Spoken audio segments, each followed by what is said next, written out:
Your brain has one job above everything else: keep you safe. Not just from lions, not just from cars or cliffs or people who want to hurt you, but from pain, from shame, from embarrassment, from things that are simply too overwhelming to process right now. To do that, it developed a whole toolkit of psychological tricks over the course of your life. Sigmund Freud first named them. His daughter Anna Freud mapped them out. And decades of research since have confirmed what most of us already sense on some level.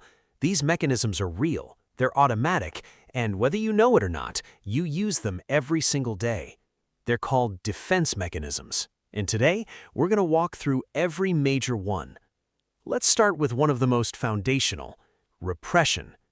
Repression is when your brain takes something painful, a traumatic memory, a humiliating experience, a feeling you can't handle, and buries it. Not because you decided to forget it, you didn't choose anything. It just disappears on its own.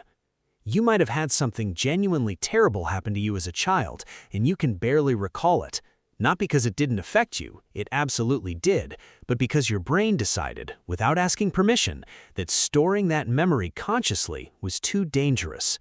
The tricky part about repression is that what's buried doesn't stay buried forever. It tends to leak out in other ways: anxiety you can't explain, reactions that feel out of proportion, patterns in relationships that don't make logical sense.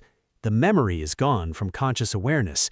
The emotion attached to it, still very much active, working underground. Next is denial, and this one is so common it became a cultural cliché, but it's worth understanding properly. Denial is when reality is presenting you with something you simply cannot accept right now, and the brain flat out refuses it. A doctor gives you a diagnosis, and you spend weeks convinced they got it wrong. A relationship has clearly been falling apart for months, and you keep insisting everything is fine. A financial situation is becoming serious, and you just don't look at the numbers. This isn't stupidity, it's protection.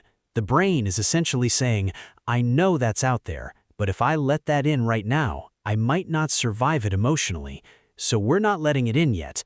Denial becomes a problem when not yet becomes never, when it stops being a temporary buffer and starts being a permanent wall between you and something that genuinely needs your attention. Projection is sneakier than the first two and far more socially destructive. Here's how it works. You have a feeling that is unacceptable to you, maybe jealousy, maybe anger, maybe attraction to someone you feel you shouldn't be attracted to. Acknowledging that feeling would threaten your self-image, so instead of owning it, you see it in someone else.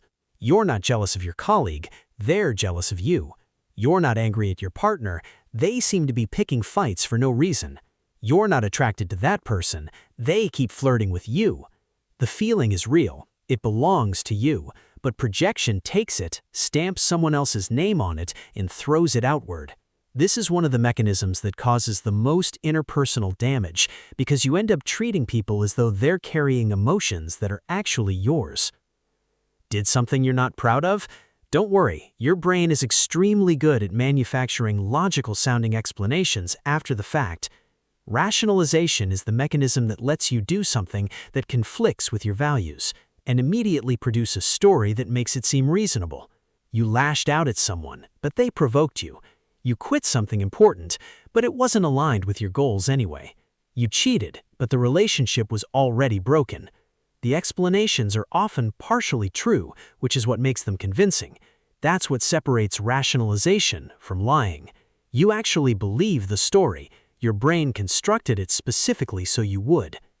Psychologists sometimes call this the good reasons problem. We all have real reasons for what we do, and good reasons we tell ourselves and others. Rationalization is when the good reason becomes more important than the real one. You cannot yell at your boss. You cannot tell that person exactly what you think of them. You can't scream at the traffic jam. So what happens to all that frustration? It goes somewhere else. That's displacement. You come home after a brutal day and snap at your partner about dishes. You kick the dog. You slam the kitchen cabinet harder than necessary. The anger is completely real, but it got rerouted from the original threatening target towards a much safer one. The person you're actually furious at is protected by their authority, by social rules, by consequences you can't afford, so the emotion redirects to whoever or whatever is available. Displacement isn't always dramatic. Sometimes it's just being weirdly irritable with the wrong person for the rest of the day and not quite knowing why. This one is worth paying attention to because it's one of the few defense mechanisms that's genuinely adaptive. Sublimation is when you take a socially unacceptable impulse, aggression, grief, lust, rage, and channel it into something that society actually values. The boxer who has serious anger inside them and turns it into athletic excellence. The writer who turns heartbreak into a novel. The surgeon whose need for control gets redirected into saving lives. The underlying drive doesn't disappear, it gets transformed. And the transformation produces something useful. Art, sport, science, service. Freud believed civilization itself was largely built on sublimation, that much of what humans create is the product of redirected primal energy. Whether or not you go that far, the basic idea holds. When you can't have what you actually want, sometimes the detour is where the best work happens. Under enough stress, people sometimes don't just crack, they slip backwards. Regression is when an adult reverts to behaviors associated with an earlier developmental stage, full-blown tantrums over things that don't warrant it, needing to be held and reassured like a small child, becoming completely dependent, or alternately throwing things and refusing to cooperate. The brain is essentially retreating to a time when someone else handled everything. When the adult world got to be too much, the nervous system goes looking for the version of reality where you were small and someone else was in charge. Regression is more common than people like to admit. Most of us have had moments of stress so overwhelming that we responded in a way we'd later call embarrassingly immature. That's not weakness. That's the nervous system hitting a ceiling and going back to an older operating system. When something is emotionally unbearable, one exit ramp is to stop feeling it and start analyzing it instead. Intellectualization is when you retreat from the emotional reality of a situation into the intellectual framework surrounding it. Someone receives a terminal diagnosis and immediately starts researching treatment statistics, prognosis data, and medical studies. Diving into information is a way of not having to sit inside the grief. Someone goes through a divorce and becomes very interested in the psychology of attachment theory. Someone loses a loved one and begins meticulously planning the logistics.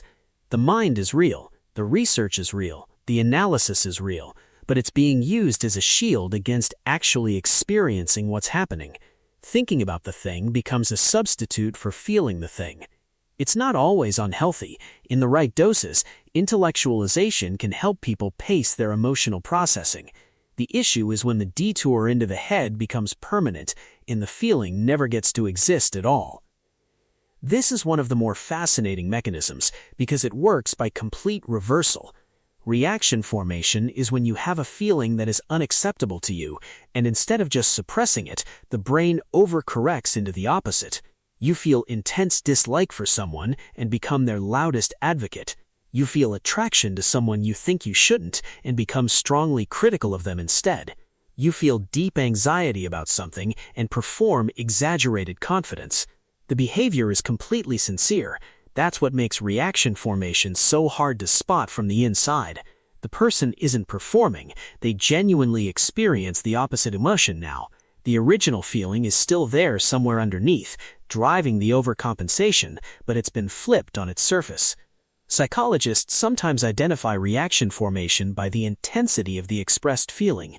When the positive regard is suspiciously loud, when the moral outrage is disproportionate, that's often a signal that something else is being pushed down.